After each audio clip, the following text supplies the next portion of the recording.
hozirgi kunda biznesga birinchi qadamga 6 million 800 ming so'm ajratyapmiz. 6 million 800 ming so'm jismoniy shaxslarga o'zini-o'zi band qilgan holda, ishlamaydigan odamlar o'zini-o'zi band qilgan holda bitta odam kafilligi asosida 6 million 800 ming so'mgacha ajratyapti. Foizlari 23, 24, 25%gacha.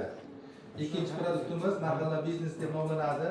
Bu produktimizda foizlari ham xuddi shunday 23, 24, 25% dan 17 million so'mgacha ajratiladi. Bu ham xuddi shunday bitta odam o'zini-o'zi band qilgan holatda ishlamaydigan odam, ikkinchi odam kafillikka olinadigan chiqariladi.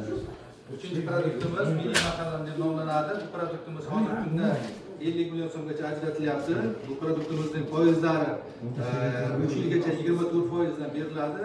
4 yil 25, 5 yil 25%gacha beriladi. 50 million so'mgacha ajratiladi. Bu ham xuddi shunday bir kishi o'zini-o'zi band qilgan holatda ikkinchi odam ishlaydigan odam kafillik asosida chiqariladi. Bundan tashqari biz bankimizda hozirgi kunda quyosh panellariga kreditlarimiz bor. Quyosh panellari jismoniy shaxslarga 19,5% dan ajratiladi 5 yil muddatga. Yuridik mijozlarimizga bo'lsa 21% dan quyosh panellarimiz bor. Xo'sh, bizlar hozirgi kunda yana ipotechnik kreditlarimiz, avtokreditlarimiz mavjud bo'lib, ular ham hozirgi kunda ajratilmoqda. Keyin mikroqarzlarimiz bor. Mikroqarzlarimiz ham 25% dan to 29%gacha 5 yil muddatga ajratilyapti.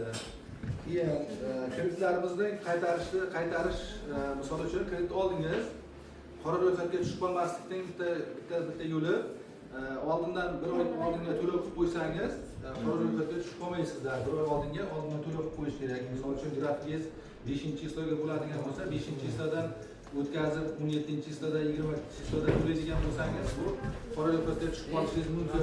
Agar 5-6 marta kechiktirib to'lasangiz, o'shani oldini olish uchun 5-chisgacha iloji boricha to'lab qo'yish kerak, yoki bo'lmasa bir oy oldinga to'lov qilib qo'ysangiz, shunda qora ro'yxatga tushib qolmaysizlar.